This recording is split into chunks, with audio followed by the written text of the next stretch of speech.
menjernihkan pandangan, menenangkan jiwa.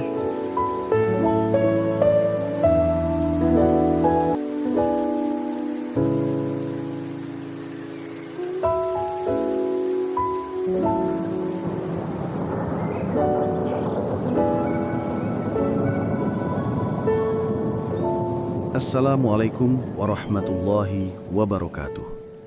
Selamat datang kembali di Lensa Fitrah, sahabat. Di episode sebelumnya, kita telah sama-sama merenungi bagaimana setiap perbuatan kita memiliki dampak yang nyata, dan kita diajak untuk senantiasa bermuhasabah untuk memperbaiki diri. Benar sekali, Bima. Namun perjalanan memperbaiki diri itu seringkali membuka pintu ke pertanyaan-pertanyaan lain yang lebih dalam. Pertanyaan-pertanyaan yang mungkin terasa sangat personal, yang mungkin selama ini kita pendam sendiri. Seperti pertanyaan apa misalnya, Rania? Seperti, kenapa saya begitu takut mengambil resiko seolah ada suara di dalam yang selalu berkata, kamu pasti akan gagal? Kenapa pujian dari orang lain terasa hampa, tapi kritik sekecil apapun terasa seperti sebuah serangan pribadi yang begitu menyakitkan? Kenapa saya sulit sekali percaya pada orang lain? Atau sebaliknya, kenapa saya menjadi terlalu bergantung pada validasi dari satu orang saja untuk merasa berharga? Dan yang paling mendasar, kenapa rasanya sulit sekali untuk benar-benar menyayangi diri saya sendiri? Pertanyaan-pertanyaan tadi, sahabat, bukanlah tanda kelemahan. Justru itu adalah tanda bahwa ada bagian dari diri kita yang sedang meminta untuk didengarkan. Para ahli jiwa modern menyebutnya sebagai suara dari inner child atau anak kecil yang mungkin terluka di dalam diri kita. Dan dalam episode kali ini, kita akan mencoba memahami suara itu. Jadi Rania, setelah kita membuka dengan pertanyaan-pertanyaan yang mungkin terasa sangat personal tadi, mari kita bedah lebih dalam. Apa sebenarnya yang dimaksud dengan inner child atau anak kecil di dalam diri kita ini? Baik Bima, mungkin banyak sahabat yang mengira ini adalah konsep yang mengada-ada. Tapi coba kita sederhanakan. Inner child bukanlah sesosok anak kecil yang benar-benar hidup di dalam tubuh kita. Anggaplah ia sebagai sebuah arsip emosi atau pustaka rekaman di alam bawah sadar kita. Arsip ini merekam semua hal yang kita alami, kita rasakan, dan kita yakini saat kita masih anak-anak. Terutama pada usia 0 hingga 7 tahun, di mana logika kita belum terbentuk sempurna, dan kita menyerap segalanya seperti spons. Respon orang tua, perkataan guru, perlakuan teman, semua itu terekam dengan jelas di sana. Sebuah arsip emosi. Saya suka istilah itu. Artinya, apa yang tersimpan di dalam arsip itulah yang membentuk fondasi kepribadian kita hari ini. Tepat sekali. Jika arsip itu dipenuhi dengan rekaman-rekaman positif, seperti pelukan hangat, pujian yang tulus, perasaan didengarkan dan rasa aman, maka anak kecil di dalam diri kita akan tumbuh menjadi pribadi dewasa yang percaya diri, mudah percaya pada orang lain, dan memiliki pandangan positif terhadap dunia. Ia merasa berharga. Sebaliknya, jika arsip itu lebih banyak berisi rekaman negatif, maka anak kecil ini akan tumbuh dengan membawa luka. Dan inilah yang seringkali menjadi sumber dari reaksi-reaksi emosional kita yang tidak bisa dijelaskan di masa dewasa. Luka seperti apa contohnya Bima? Mungkin ini bisa membantu sahabat di rumah untuk lebih mengenali suara di dalam diri mereka. Tentu, luka ini bisa berasal dari banyak hal yang bahkan sering kita anggap sepele sebagai orang dewasa. Misalnya, pengabaian emosional. Saat kecil kita menangis, lalu orang tua berkata, jangan cengeng, gitu aja nangis. Saat kita marah, kita disuruh diam. Saat kita takut, kita dianggap penakut. Emosi kita tidak pernah divalidasi. Arsip kita merekam. Perasaanku tidak penting, lebih baik ku pendam saja. Tuntutan perfeksionisme. Tuntutan untuk selalu jadi juara kelas, selalu dapat nilai 100, selalu jadi anak yang paling penurut. Jika gagal, yang datang adalah kekecewaan, bukan pelukan. Arsip kita merekam, aku hanya akan disayang jika aku sempurna. Ketidakhadiran fisik atau emosional. Orang tua yang terlalu sibuk bekerja sehingga tidak pernah punya waktu untuk sekedar mendengarkan cerita kita. Atau mungkin ada secara fisik, tapi pikiran dan hatinya ada di tempat lain. Arsip kita merekam, aku tidak cukup penting untuk mendapatkan perhatian. Menjadi saksi konflik. Terlalu sering melihat pertengkaran hebat orang tua. Suasana rumah yang seharusnya menjadi tempat paling aman justru menjadi medan perang yang menakutkan. Arsip kita merekam, dunia ini tempat yang tidak aman. Aku harus selalu waspada. Semua rekaman ini tidak hilang Rania. Ia tersimpan rapi di dalam arsip itu. Dan suara dari rekaman-rekaman itulah yang tanpa sadar memandu reaksi kita hari ini. Begitu ya? Persis. Sekarang coba kita hubungkan. Baik. Sahabat, coba kita sama-sama renungkan. Jika di masa kecil perasaan Anda sering diabaikan, mungkin suara itu yang sekarang berbisik di telinga Anda saat dewasa. Jangan merepotkan orang lain. Simpan saja masalahmu sendiri. Perasaanmu tidak valid. Inilah yang membuat kita sulit meminta tolong dan selalu merasa harus kuat sendirian. Jika di masa kecil Anda selalu dituntut untuk sempurna, mungkin suara itu yang kini menjelma menjadi seorang kritikus internal yang paling kejam. Setiap kali Anda meraih sukses, suara itu berkata, "Ini belum cukup bagus, kamu bisa lebih baik lagi." Tidak ada kata puas, tidak ada perayaan, yang ada hanya tuntutan tanpa henti. Inilah akar dari imposter syndrome dan burnout. Dan jika di masa kecil Anda pernah merasakan kehilangan atau ditinggalkan, mungkin suara itu yang sekarang membuat Anda menjadi pribadi yang sangat takut akan penolakan. Anda menjadi terlalu bergantung pada pasangan, atau sebaliknya, Anda justru mendorong orang menjauh lebih dulu. Karena anak kecil di dalam diri Anda itu berteriak, "Jangan pergi, aku takut sendirian lagi." Atau, "Aku akan meninggalkanmu sebelum kamu meninggalkan aku." Semua suara ini adalah gema dari masa lalu. Gema dari anak kecil yang sedang meminta untuk didengarkan, dipeluk, dan disembuhkan. Psikologi modern membantu kita mengidentifikasi luka-luka ini, memberi nama, dan memahami kenapa kita menjadi seperti ini. Ini adalah langkah awal yang sangat penting. Sebuah diagnosis. Benar, sebuah diagnosis. Tapi seringkali penjelasannya berhenti di situ. Kita tahu kita terluka, lalu apa? Pertanyaan selanjutnya, yang lebih dalam dan yang akan kita bahas di segmen berikutnya adalah bagaimana cara menyembuhkannya secara hakiki? Bagaimana kacamata iman memandang luka-luka ini? Apakah ini sekedar takdir buruk atau ada hikmah yang lebih besar di balik itu? Mari kita masuk ke dalam perspektif Islam tentang bagaimana luka batin ini bisa menjadi ujian dan bahkan penggugur dosa. Setelah kita membuka dengan pertanyaan-pertanyaan yang mungkin terasa sangat personal tadi dan memahami konsep inner child sebagai rekaman emosi masa lalu, sekarang kita akan coba menariknya ke dalam bingkai yang lebih menenangkan, yaitu bingkai keimanan. Ini bagian yang paling saya tunggu, Bima. Karena setelah tahu kita punya luka, pertanyaan terbesarnya adalah, lalu bagaimana? Bagaimana Islam memandang luka-luka batin yang kita bawa sejak kecil ini? Perspektif Islam sangat indah dan membebaskan, Rania. Jika psikologi modern membantu kita memahami apa luka itu dan dari mana asalnya, Islam memberikan kita bingkai untuk memahami mengapa luka itu diizinkan terjadi dan apa tujuannya. Islam mengajak kita untuk mereframe atau membingkai ulang luka batin kita dari sekedar pengalaman buruk menjadi dua hal, sebuah ujian dan sebuah penggugur dosa. Ujian dan penggugur dosa. Mari kita bahas yang pertama dulu. Ujian seperti apa maksudnya? Apakah artinya Allah sengaja membuat kita terluka di masa kecil? Ini pertanyaan yang sangat penting. Kita harus memahaminya dengan hati-hati. Ujian dalam Islam bukanlah bentuk kezoliman Tuhan. Sebaliknya, ia adalah bentuk cinta. Allah memberikan ujian sesuai dengan kapasitas hambanya, dan tujuannya bukan untuk menghancurkan, tapi untuk mengangkat derajat.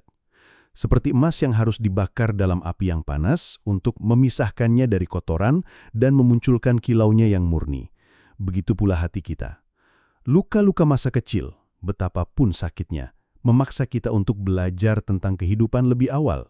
Ia bisa menumbuhkan empati, kekuatan, dan ketahanan yang tidak akan kita miliki jika hidup kita selalu mulus.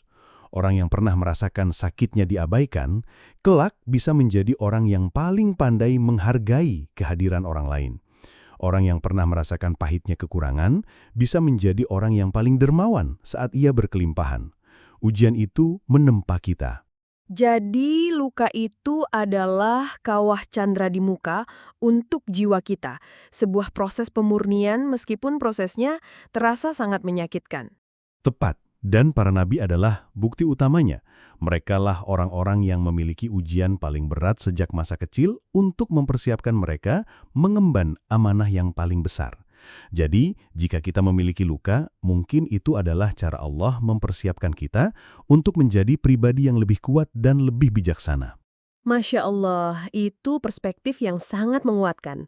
Lalu bagaimana dengan yang kedua, Bima? Tentang luka batin sebagai penggugur dosa. Ini adalah bagian yang paling menghibur dan penuh kasih sayang Allah. Ada sebuah hadis yang sering kita dengar bahwa tidak ada satupun musibah yang menimpa seorang muslim, bahkan duri yang menusuknya, melainkan Allah akan menghapuskan sebagian dari dosa-dosanya. Sekarang bayangkan, tertusuk duri yang sakitnya mungkin hanya sesaat saja bisa menghapus dosa. Lalu, bagaimana dengan luka batin? Rasa cemas yang menghantui bertahun-tahun, rasa tidak percaya diri yang membuat kita sulit tidur, atau kesedihan mendalam yang sesekali datang tanpa diundang. Itu semua adalah duri yang jauh lebih dalam dan lebih lama sakitnya. Jadi, semua rasa sakit emosional yang kita tanggung akibat masa lalu itu, jika kita bersabar, sebenarnya sedang bekerja untuk membersihkan catatan kita di sisi Allah. Betul sekali. Imam Ahmad pernah memberikan sebuah gambaran yang sangat indah tentang ini. Beliau berkata, sungguh seorang muslim itu diberi pahala dalam semua permasalahan hidupnya, sampai-sampai musibah, tali sendal yang putus, dan cemas karena barang yang disangka ada di tangan ternyata tidak ada dan akhirnya ditemukan di tasnya. Semuanya jadi sumber pahala. Jika cemas karena kunci motor yang salah letak saja bisa menjadi pahala, bayangkan pahala dari sabar menanggung gelisah dan trauma bertahun-tahun. Luka batin itu, jika kita hadapi dengan sabar dan ridho, ia akan berubah menjadi mesin istighfar otomatis yang berjalan 24 jam untuk kita. Setiap tetes air mata, setiap malam yang sulit, setiap detak jantung yang cemas, semuanya berpotensi menggugurkan dosa-dosa kita, satu persatu. Subhanallah, tiba-tiba luka itu terasa tidak sia-sia. Ada tujuan ilahi di baliknya. Ia bukan hanya tentang masa lalu yang buruk, tapi juga tentang masa depan kita di akhirat yang sedang dibersihkan. Itulah indahnya kacamata iman. Ia tidak menghilangkan rasa sakitnya, tapi ia memberikan makna dan harapan di tengah rasa sakit itu. Ia merubah status kita dari sekedar korban masa lalu menjadi pejuang yang sedang diangkat derajatnya dan dibersihkan dosanya. Ini benar-benar mengubah cara kita memandang diri sendiri dan masa lalu kita, Bima. Jadi Islam tidak hanya menyuruh kita untuk move on dan melupakan, tapi justru merangkul luka itu sebagai bagian dari takdir yang penuh hikmah. Tepat. Dan setelah memberikan bingkai makna yang begitu indah pada luka itu, Islam tidak berhenti di situ. Islam juga memberikan kita resep dan teladan penyembuhannya. Resep terbaik tentu datang dari dokter terbaik bagi jiwa manusia. Siapakah dokter terbaik itu? Tentu saja, beliau adalah suri tauladan kita, Rasulullah SAW. Sekarang, mari kita lihat bagaimana beliau, dengan sentuhan-sentuhan sederhananya yang penuh kasih sayang, mampu menyembuhkan dan menjaga hati anak-anak di sekitarnya yang menjadi pondasi dari segmen kita selanjutnya. Setelah kita memahami bahwa luka batin itu adalah sebuah ujian sekaligus berpotensi menjadi penggugur dosa, pertanyaan selanjutnya adalah bagaimana cara menyembuhkannya? Dan bagaimana cara terbaik untuk mencegahnya terjadi pada generasi setelah kita? Untuk itu, kita harus belajar dari dokter terbaik bagi jiwa manusia. Dokter terbaik? Tentu saja, beliau adalah suri tauladan kita, Rasulullah SAW. Tepat sekali, Rania. Di segmen kali ini, kita akan melihat dari dekat bagaimana sentuhan-sentuhan sederhana, namun penuh makna dari Rasulullah mampu menyembuhkan, menjaga, dan menumbuhkan hati anak-anak di sekitarnya menjadi pribadi yang tangguh. Ini adalah resep pencegahan dan penyembuhan luka inner child yang paling otentik. Salah satu sumber luka batin yang paling umum adalah saat perasaan kita diabaikan atau dianggap sepele waktu kecil ya, Bima. Saat kita menangis, dibilang cengeng. Saat kita takut, dibilang penakut. Benar. Dan Rasulullah menunjukkan hal yang sebaliknya. Beliau adalah master dalam memvalidasi emosi. Ada sebuah kisah yang sangat terkenal tentang seorang anak kecil bernama Abu Umair. Abu Umair ini punya seekor burung pipit kecil peliharaan yang ia beri nama Nughair. Ia sangat menyayangi burungnya itu. Suatu hari, Rasulullah melihat Abu Umair sedang duduk sendirian dengan wajah yang sangat murung dan sedih. Beliau tidak mengabaikannya. Beliau tidak berkata, "Sudahlah, hanya seekor burung." Rasulullah justru duduk di sampingnya dengan kelembutan seorang ayah dan bertanya dengan panggilan yang sangat akrab. "Wahai Abu Umair, apa yang terjadi pada si Nughair?" Beliau bahkan hafal nama burung peliharaan anak itu. Betul, Abu Umair pun menjawab dengan sedih, "Ia mati, wahai Rasulullah." Rasulullah kemudian menghibur anak itu, mengusap kepalanya, dan menunjukkan bahwa kesedihannya adalah sesuatu yang valid dan penting. Bagi dunia, itu mungkin hanya seekor burung, tapi bagi dunia Abu Umair saat itu, ia telah kehilangan sesuatu yang sangat ia sayangi, dan Rasulullah menghargai itu. Ini pelajaran yang sangat dalam, bahwa tidak ada perasaan yang terlalu sepele untuk didengarkan.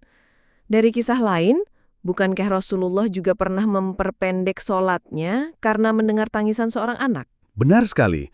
Beliau pernah sholat sebagai imam dan beliau mempercepat bacaannya. Setelah selesai, para sahabat bertanya. Beliau menjawab, "Aku mendengar tangisan seorang anak dan aku khawatir ibunya akan resah karena tangisan anaknya." Lihatlah Rania, kepedulian beliau melampaui batas. Beliau tidak hanya peduli pada kekhusyuan sholatnya sendiri, tapi beliau peduli pada ketenangan hati seorang ibu dan tangisan seorang anak. Di sini kita belajar, validasi dan empati adalah obat pertama untuk mencegah luka batin. Selain perasaan yang didengarkan, seorang anak juga butuh rasa aman yang datang dari sentuhan fisik dan keceriaan ya. Tentu, dan lagi-lagi, Rasulullah adalah teladan utamanya. Para sahabat meriwayatkan saat beliau sedang sujud dalam sholat, terkadang cucu beliau, Hasan dan Husain, yang masih kecil, naik ke atas punggung beliau. Apa yang beliau lakukan? Beliau tidak marah, tidak juga langsung berdiri. Beliau memperpanjang sujudnya, memberi waktu bagi cucunya untuk bermain sampai sang cucu turun dengan sendirinya. Beliau memprioritaskan kebahagiaan cucunya, bahkan di tengah ibadah yang paling agung. Beliau tidak ingin menciptakan memori negatif tentang sholat bagi cucunya. Justru sebaliknya, sholat menjadi momen yang menyenangkan. Beliau tidak ingin menciptakan memori negatif tentang sholat bagi cucunya. Justru sebaliknya, sholat menjadi momen yang menyenangkan. Ada kisah lain yang lebih menuhuk. Suatu hari, seorang sahabat dari kalangan Arab Badui melihat Rasulullah sedang mencium cucu beliau. Sahabat ini terheran-heran dan berkata, "Aku punya 10 orang anak, tapi tidak satu pun dari mereka yang pernah kucium." Sebuah kebiasaan yang mungkin dianggap biasa di lingkungannya saat itu. Benar. Tapi dengarkan jawaban Rasulullah. Ini adalah inti dari segalanya. Beliau menatap sahabat itu dan berkata, "Apa yang bisa aku lakukan untukmu jika Allah telah mencabut rasa kasih sayang rahmah dari hatimu?" Allahu Akbar.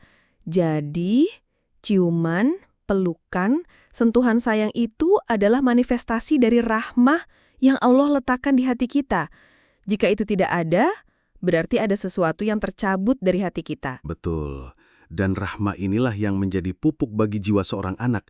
Tanpa itu, jiwa akan kering dan mudah terluka. Sekarang bagian yang mungkin paling sulit, Bima, yaitu menjaga lisan. Luka fisik bisa sembuh, tapi luka karena kata-kata bisa membekas seumur hidup. Engkau benar. Dan untuk ini, kita tidak perlu mencari kisah lain selain dari kesaksian orang yang paling dekat dengan keseharian beliau, Anas bin Malik radhiyallahu an.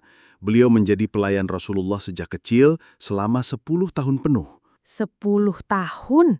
Waktu yang sangat lama untuk melihat karakter asli seseorang. Dan dengarkan apa kesaksian Anas. Beliau berkata, "Aku melayani Rasulullah selama 10 tahun. Demi Allah, tidak pernah sekalipun beliau mengatakan atau hus kepadaku, kata-kata yang menunjukkan kejengkelan. Dan tidak pernah pula beliau bertanya untuk sesuatu yang telah aku lakukan, mengapa engkau lakukan ini?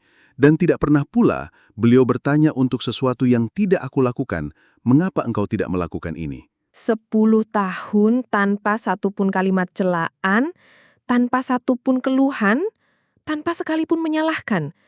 Ini standar akhlak yang sepertinya mustahil kita capai. Ini adalah standar kenabian, tapi ini menunjukkan betapa Rasulullah sangat menjaga perasaan orang lain. Beliau tidak pernah mempermalukan, tidak pernah menyalahkan di depan umum, tidak pernah membuat seseorang merasa bodoh atau tidak berharga. Beliau selalu fokus pada solusi, bukan pada kesalahan. Inilah cara beliau membangun pribadi-pribadi yang percaya diri dan berjiwa besar di sekelilingnya. Setelah mendengar semua kisah ini, Bina, rasanya begitu indah. Validasi emosi, kasih sayang fisik, dan lisan yang terjaga. Itu adalah 3 pilar untuk membangun jiwa yang sehat. Sebuah teladan yang sempurna. Benaran ya, itu adalah resep ideal untuk mencegah timbulnya luka batin. Rasulullah telah memberikan kita catak birunya. Tapi itu menimbulkan pertanyaan besar bagi kita. Bagaimana dengan kita yang tidak seberuntung itu?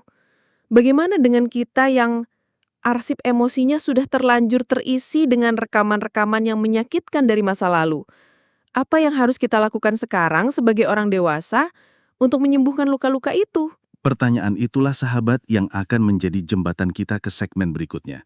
Setelah kita memahami cara Rasulullah mencegah luka, sekarang kita akan belajar bagaimana Islam mengajarkan kita untuk mengobati luka yang sudah ada. Dan kuncinya ada pada 3 pilar terapi jiwa yang paling mendasar, yaitu maaf, sabar, dan syukur. Setelah kita melihat teladan sempurna dari Rasulullah SAW dalam mencegah timbulnya luka batin pada anak-anak, sekarang kita tiba pada bagian yang mungkin paling relevan bagi banyak dari kita sebagai orang dewasa, yaitu bagaimana cara mengobati luka yang sudah terlanjur ada di dalam arsip emosi kita. Benar, Bima. Karena kita tidak bisa kembali ke masa lalu untuk mengubah apa yang sudah terjadi. Yang kita miliki adalah hari ini dan masa depan. Jadi, apa resep dari Islam untuk menyembuhkan luka batin ini? Islam menawarkan sebuah fondasi penyembuhan yang berdiri di atas 3 pilar yang sangat kokoh. 3 pilar ini bukan sekadar sifat-sifat mulia, tapi ia adalah alat terapi jiwa yang aktif. 3 pilar itu adalah maaf, sabar, dan syukur. Kita mulai dari yang pertama, maaf. Ini mungkin yang paling sering kita dengar, tapi juga yang paling sulit dilakukan. Rasanya tidak adil, Bima. Kenapa kita yang harus memaafkan, padahal kita yang dilukai? Pertanyaan yang sangat valid, Rania. Dan disitulah letak kesalahpahaman kita tentang maaf. Kita sering mengira memaafkan adalah sebuah hadiah yang kita berikan untuk orang yang menyakiti kita. Kita berpikir, dia tidak pantas mendapatkan maafku. Padahal, dalam terapi jiwa Islam, memaafkan itu adalah hadiah yang kita berikan untuk diri kita sendiri. Hadiah untuk diri sendiri? Betul. Bayangkan ini. Tidak mau memaafkan itu seperti kita menggenggam erat sebuah bara api di tangan dengan niat suatu saat akan kita lemparkan kembali ke orang yang menyakiti kita. Tapi selama kita menggenggamnya, siapa yang paling pertama dan paling lama merasakan panas dan terbakar? Diri kita sendiri. Dendam, amarah, dan kekecewaan yang kita simpan itu adalah borgol emosi. Ia membelenggu hati kita pada masa lalu, membuat kita tidak bisa bergerak maju. Memaafkan adalah keputusan sadar untuk berkata, "Cukup, aku tidak mau lagi diracuni oleh perbuatanmu di masa lalu. Aku akan melepaskan borgol ini bukan untukmu, tapi untuk kedamaian jiwaku sendiri." Jadi, memaafkan itu bukan berarti melupakan atau membenarkan perbuatan mereka ya? Sama sekali tidak. Memaafkan tidak menghapus kejadiannya, tapi ia menghapus beban emosional dari kejadian itu di hati kita. Ini adalah sebuah proses, dimulai dari sebuah keputusan untuk berdamai dengan takdir, lalu diiringi dengan doa agar Allah melapangkan hati kita untuk bisa benar-benar mengikhlaskannya. Ini adalah langkah pertama untuk merebut kembali kendali atas hati kita. Baik, setelah kita memutuskan untuk memaafkan, pilar selanjutnya adalah sabar. Tapi sabar dalam konteks luka batin ini seperti apa, Bima? Apakah artinya kita hanya diam dan pasrah menerima rasa sakitnya saat ia muncul? Bukan pasrah yang pasif, Rania. Sabar di sini adalah sebuah ketahanan aktif. Ia adalah seni untuk bertahan dan tidak menyerah selama proses penyembuhan berlangsung. Karena menyembuhkan luka batin itu bukan seperti membalikkan telapak tangan. Akan ada hari-hari baik dan akan ada hari-hari buruk. Sabar di sini berarti sabar saat ingatan buruk itu tiba-tiba muncul kembali. Kita tidak menyangkalnya, tapi kita juga tidak tenggelam di dalamnya. Kita mengakuinya, lalu berkata pada diri sendiri, ini hanya gema masa lalu, ini akan berlalu. Sabar saat emosi-emosi lama seperti rasa cemas atau marah tiba-tiba terpicu. Kita belajar untuk tidak langsung bereaksi, tapi mengambil jeda, menarik napas, dan menyadari bahwa ini adalah bagian dari proses. Sabar saat kita merasa proses penyembuhan ini terasa sangat lambat. Sabar untuk terus berikhtiar, terus berdoa dan percaya bahwa Allah sedang bekerja menyembuhkan hati kita dengan caranya yang terbaik. Ingat, Allah berfirman, "Innallaha ma'as sabirin." Sesungguhnya Allah beserta orang-orang yang sabar. Saat kita bersabar, kita tidak sendirian. Ada Allah bersama kita menemani setiap langkah dalam proses penyembuhan ini. Maaf dan sabar, saya bisa memahaminya. Tapi pilar ketiga ini syukur, rasanya yang paling menantang, Bima. Bagaimana mungkin kita bisa bersyukur atas sebuah luka atau trauma masa kecil yang menyakitkan? Ini adalah puncak dari pemulihan jiwa, Rania. Dan penting untuk diluruskan, kita tidak bersyukur atas kejadian buruknya. Tentu tidak. Kita tidak bersyukur atas pengabaian, kekerasan, atau hinaan. Yang kita syukuri adalah apa yang Allah lahirkan dari luka tersebut. Apa yang lahir dari luka? Pertama, kita bersyukur atas pelajaran dan kekuatan yang tidak akan pernah kita miliki tanpa luka itu. Luka itu mungkin telah membuat kita menjadi pribadi yang lebih empatik, lebih kuat, lebih bijaksana, dan lebih mampu memahami penderitaan orang lain. Kedua, seperti yang kita bahas sebelumnya, kita bersyukur bahwa luka ini menjadi ladang penggugur dosa. Kita bersyukur bahwa rasa sakit yang kita tanggung di dunia, dengan izin Allah, sedang meringankan hisab kita di akhirat. Dan yang ketiga, ini adalah level syukur yang sangat tinggi. Kita bersyukur karena Allah menguji kita hanya dengan ujian ini, dan bukan dengan ujian lain yang mungkin jauh lebih berat dan tidak akan sanggup kita pikul. Ini adalah bentuk husnuzon atau baik sangka tingkat tertinggi kepada Allah. Mencapai level syukur ini adalah tanda bahwa hati kita telah benar-benar pulih. Luka itu tidak lagi menjadi sumber sakit, tapi telah berubah menjadi sumber hikmah dan cahaya. Jadi, 3 pilar ini, maaf, sabar, dan syukur, adalah sebuah paket terapi jiwa yang lengkap dari langit. Memaafkan untuk melepaskan masa lalu, sabar untuk bertahan di masa sekarang, dan syukur untuk menatap masa depan dengan penuh harapan.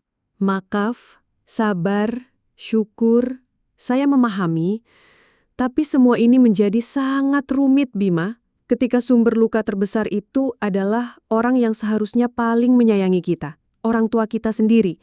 Ini yang paling berat. Pertanyaannya, apakah kita harus membenci orang tua kita untuk bisa sembuh? Bagaimana cara kita memutus rantai trauma ini tanpa menjadi anak yang durhaka? Sebuah pertanyaan yang berada di jantung permasalahan banyak orang, dan pertanyaan itulah, sahabat, yang akan kita coba jawab di segmen kita selanjutnya. Dan setelah kita memahami bahwa maaf, sabar, dan syukur adalah 3 pilar terapi jiwa, kita tiba pada sebuah pertanyaan yang berada di jantung permasalahan banyak orang. Benar, Bima.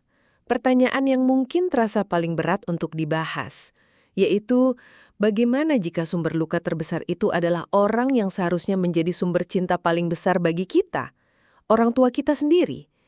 Pertanyaannya, apakah kita harus membenci orang tua kita untuk bisa sembuh? Dan bagaimana cara kita memutus rantai trauma ini tanpa menjadi anak yang durhaka? Terima kasih sudah mengangkat pertanyaan ini dengan begitu jujur, Rania.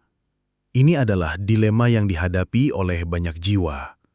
Di satu sisi, Al-Quran dan hadis memerintahkan kita untuk berbakti, birrul walidain, setinggi-tingginya. Bahkan mengatakan ah saja tidak boleh. Di sisi lain, hati kita terluka, dan luka itu nyata. Bagaimana menyatukan dua hal yang terasa bertentangan ini? Kuncinya, sahabat, ada pada satu prinsip fundamental. Pisahkan antara perbuatan dan pelakunya. Memisahkan perbuatan dari pelakunya? Betul. Islam tidak pernah menyuruh kita untuk menyangkal rasa sakit. Islam tidak pernah berkata bahwa perbuatan zolim itu benar. Jika yang kita alami di masa kecil adalah pengabaian, kekerasan verbal, atau ketidakadilan, maka kita berhak sepenuhnya untuk mengakui dan menyatakan bahwa perbuatan itu adalah sebuah kesalahan, memvalidasi luka kita dan mengakui bahwa apa yang terjadi itu tidak seharusnya terjadi, itu bukanlah dosa. Itu adalah langkah pertama dari penyembuhan. Yang kita benci, yang kita tolak, adalah perbuatannya.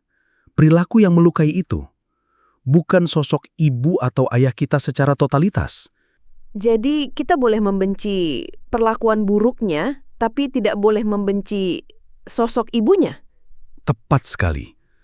Kewajiban kita untuk berbakti, untuk berkata lembut, untuk merawat di hari tua mereka, itu tidak gugur. Tapi berbakti bukan berarti membiarkan diri kita terus-menerus dilukai. Disinilah pentingnya kita belajar memutus rantai trauma, dan ada beberapa langkah praktisnya. Langkah pertama, yang tadi kita sebutkan, menerima dan memvalidasi luka. Berhenti berkata pada diri sendiri, sudahlah lupakan saja, atau itu kan sudah lama. Akui rasa sakit itu. Katakan pada diri sendiri, apa yang kualami dulu memang sakit, dan perasaanku ini wajar. Langkah ini saja sudah terasa sangat melegakan bagi sebagian orang. Setelah itu apa, Bima? Langkah kedua adalah menetapkan batasan yang sehat, healthy boundaries. Berbakti bukan berarti menjadi kesmet emosional. Kita punya hak untuk melindungi kesehatan mental kita.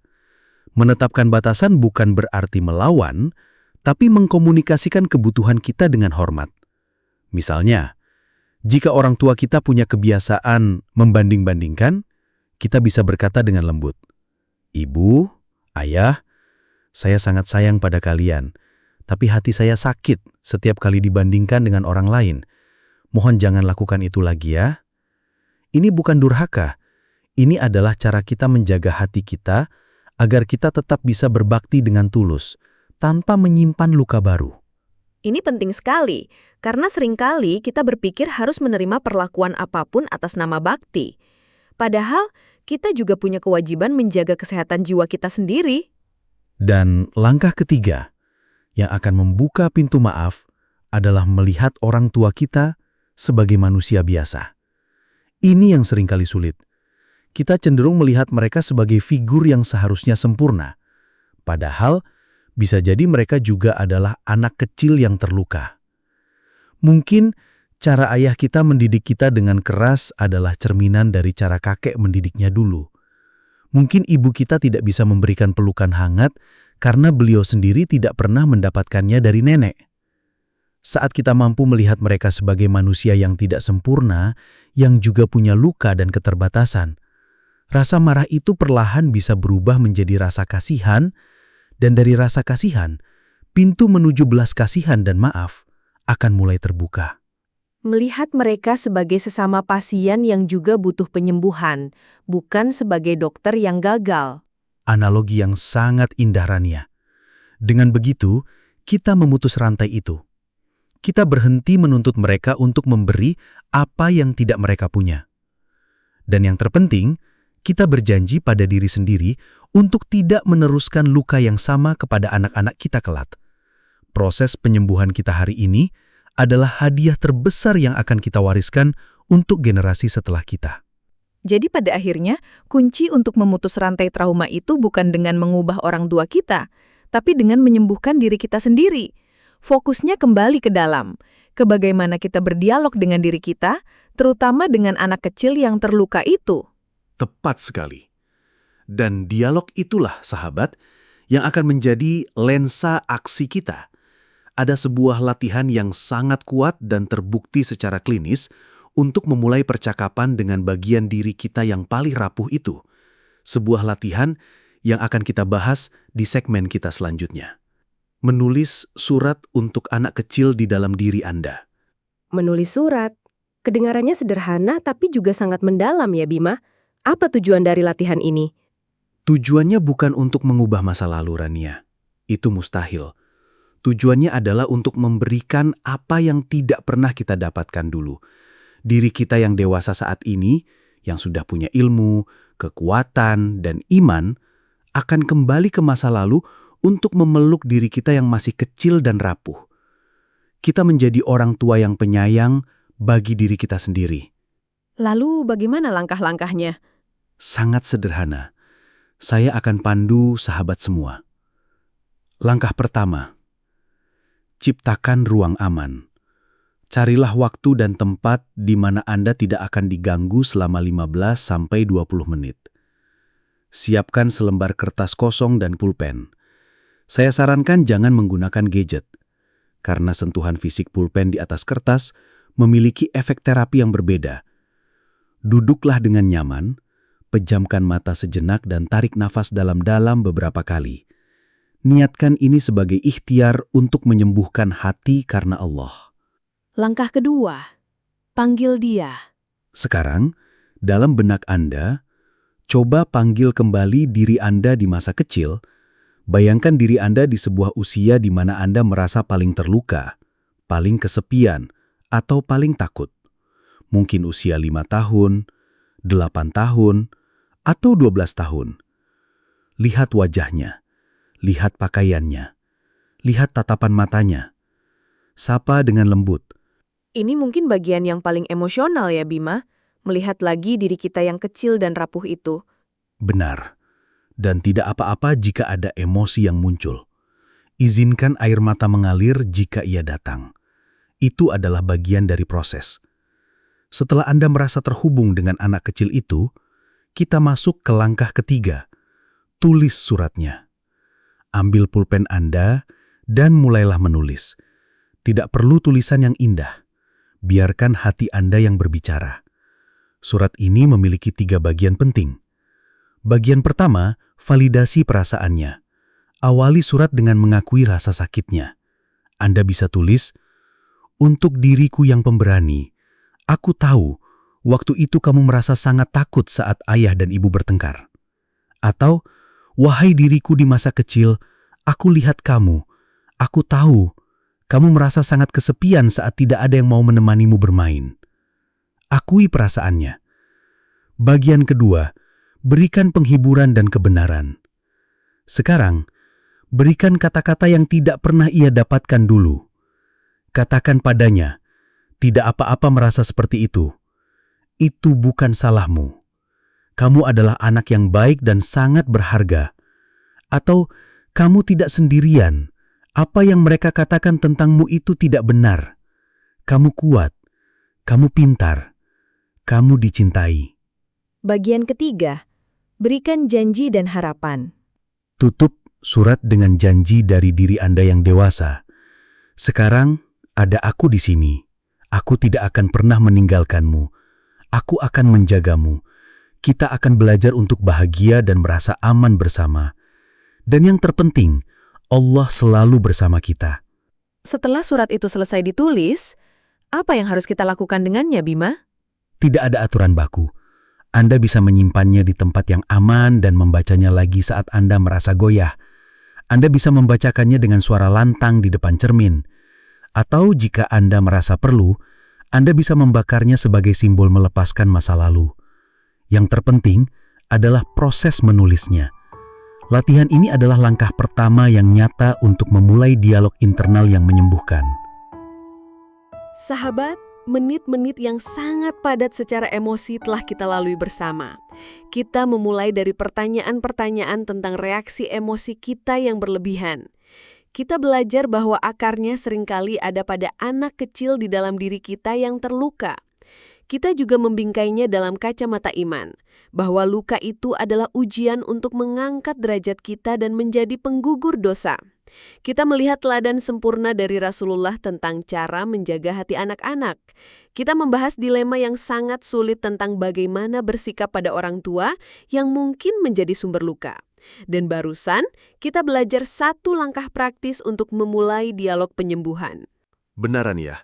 Dan jika ada satu benang merah yang bisa kita tarik dari semua pembahasan kita hari ini, maka benang merah itu adalah kendali kita bukan pada dunia, tapi pada hati. Kita tidak bisa kembali ke masa lalu untuk mengubahnya. Kita tidak bisa memaksa orang lain untuk meminta maaf atau berubah. Kita tidak bisa mengendalikan apa yang telah, sedang, atau akan terjadi di luar diri kita. Satu-satunya hal yang Allah berikan kendali penuhnya kepada kita adalah apa yang ada di dalam sini, hati kita. Penyembuhan sejati tidak akan pernah datang dari luar. Ia tidak datang dari permintaan maaf yang mungkin tidak akan pernah kita dengar. Ia tidak datang dari pengakuan orang lain yang mungkin tidak akan pernah kita dapatkan. Penyembuhan sejati adalah sebuah keputusan internal. Keputusan untuk berkata, cukup, aku tidak akan lagi mengizinkan masa laluku mendikte masa depanku. Aku mengambil kembali kendali atas hatiku, dan dengan pertolongan Allah, aku akan menyembuhkannya. Sebuah keputusan yang menunjukkan kekuatan, bukan kelemahan. Kekuatan terbesar seorang hamba. Mari kita tutup perjumpaan kita kali ini dengan sebuah doa. Ya Allah, penyembuh segala luka, sembuhkanlah luka-luka di hati kami yang tidak terlihat oleh mata. Lapangkanlah dada kami untuk memaafkan, kuatkanlah kami untuk bersabar, dan bimbinglah lisan kami untuk senantiasa bersyukur. Jadikanlah masa lalu kami sebagai pelajaran, bukan sebagai penjara. Dan jadikanlah kami hamba-hambamu yang mampu kembali kepada fitrah kami yang suci. Amin ya Rabbal Alamin. Amin ya Rabbal Alamin. Terima kasih sahabat telah menemani kami dalam perenungan yang sangat dalam ini. Saya Rania. Dan saya, Bima. Sampai jumpa di episode selanjutnya. Wassalamualaikum warahmatullahi wabarakatuh.